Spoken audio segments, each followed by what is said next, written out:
What's going on, everyone? Great Talon here, and today the prey is going to be another retro recall review. Contra and Super C. Yes, all together in one package. Now, why did I decide to do them together in one? Because honestly, I'll be honest with you. They are two very similar games, so doing separate reviews felt like time would be wasted to do both, and just would be like me being greedy and wanting to get views on both videos. So I'm going to combine them into one. Which I think it would benefit everyone overall in the long run. It's kind of going to do the same thing for Contra 3 Alien Wars and Hardcores as well, which I'll be playing and reviewing next, which is part of the Contra Cast Anniversary Collection, excuse me. But anyway, so once again, we find ourselves trotting along and skimming through the pages of time where icons and legends were being forged. Yes, we find ourselves again in the late 1980s revisiting such timeless classics as Contra in the Contra series by Konami, the creators of Castlevania. And this is when Konami liked video games more than they do their pachinko gambling slot machines. But anyway, that's another topic for another day. Between the years 1987 and 1988, Konami released two Contra video games for the Nintendo Entertainment System, the NES, and previously were seen in the arcades as those coin-op machines. So this game is actually set up and sanctioned as a co-op shooting frenzy, simply entitled Contra and Super Contra for the arcade, which looked a little something like this. This was actually included on the anniversary collection that I recorded. It looked so raw. I couldn't play it like this. Like, it was literally, I couldn't even see half the shit that was on the screen. Even when I blew it up to 16:9 ratio, I really couldn't tell what the fudge was going on.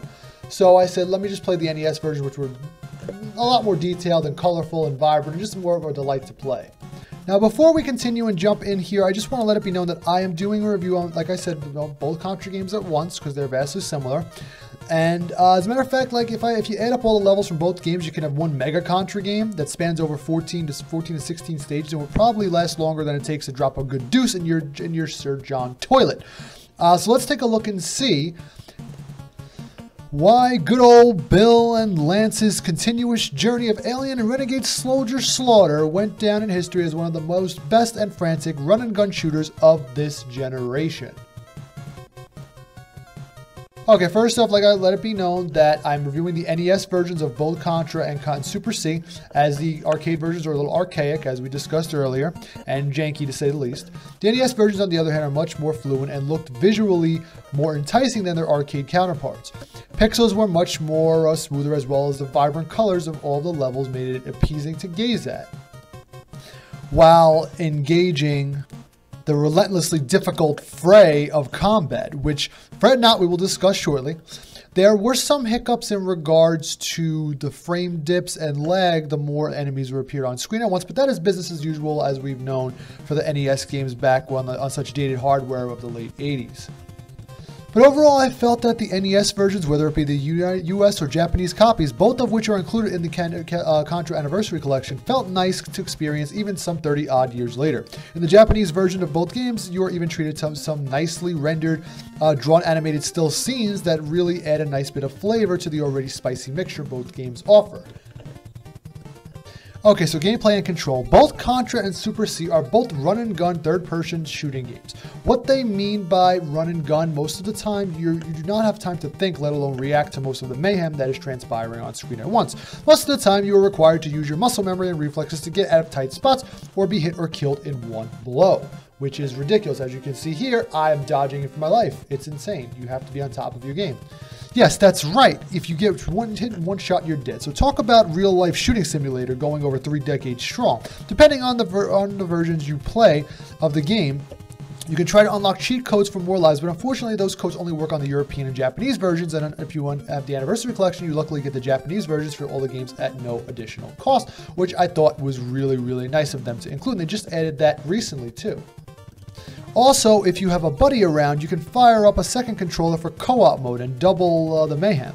However, be warned, once you're both out of lives and continues, it is game over. There are no do-overs, no passwords to save, and input nothing. Remember, the Contra games originally started out as coin-op games for the arcade machines and were meant to drain your purse of any and all forms of coins as possible, to feed its ever so insatiable appetite. So use your lives wisely, or just utilize the save state options present in all versions of the Contra games on the Anniversary Collection. Yes, I am promoting the fucking shit out of the Anniversary Collection, because this and the Castlevania Anniversary Collection are, simply put, gems. You are your necessities. They are modern day conveniences, and you don't have to worry about dying so much as you did back in the day.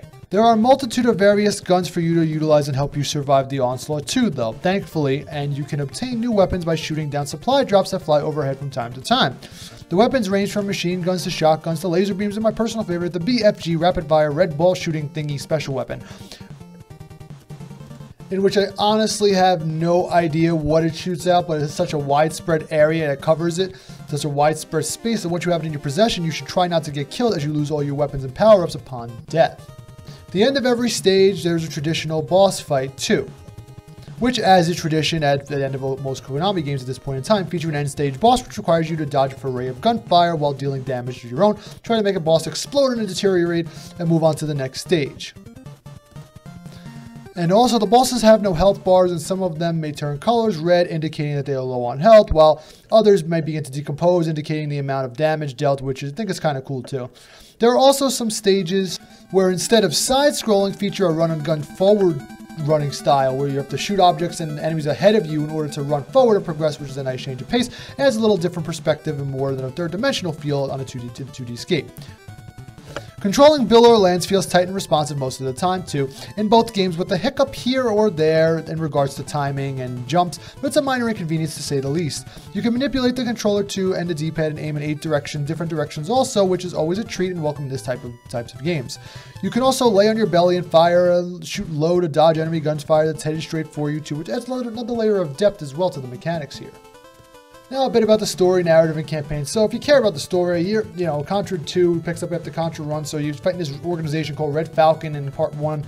In Part 2, Bill and Lance are on another mission. This time the alien forces have taken over an allied military base, possessing most of their troops. Bill and Lance had to fight their former comrade in arms, but also some mutated alien creatures. And this game focuses heavily on the culmination of Alien and Predator franchises into one project, and honestly, it's so shameless at times.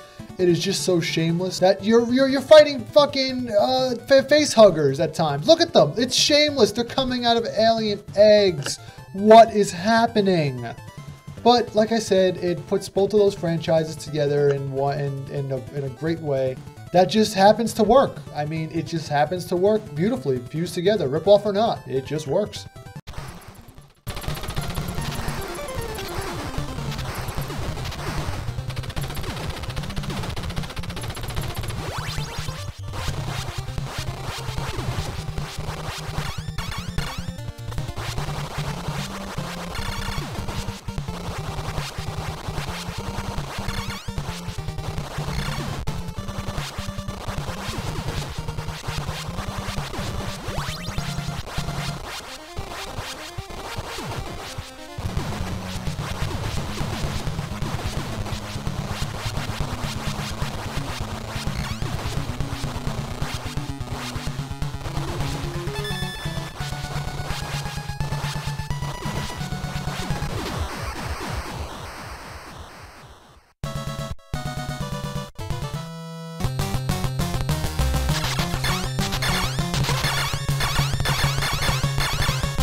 So in regards to sound and music, Konami once again brings out the thunder and the big guns blazing here with some memorable melodies that will once again get stuck in your noggin for days and weeks upon end. It was almost as if the composer from the Castlevania NES games and series gave the Contra people some pro tips, and they gave them all of them over to give us some of the best sounding tunes in gaming history. Sound effects are satisfying too whenever you defeat an enemy or take down a boss with your gun, machine gun rattling about. There is a sense of pride and accomplishment when you deliver the final gunshot blow and watch the enemy blown to smithereens. No matter how, after the countless tries you had and or reloading the damn save states like this poor fool reviewing and speaking right now. Before replay value, honestly, it's moderate here because only if you have a buddy around. Both Contra games are a heck of a fun time and can be picked up and played at any given moment, I feel. But if you're running and gunning solo, it can be a little tedious and a little exhausting, and it might be a while before you have the desire to pick up a new game after finishing the first time around. Both games contain about 7 to 8 stages, but are rather on the short side, as each game can be conquered within about 2 or 3 hours max, if that. If you're really good, you can get done within less than an hour.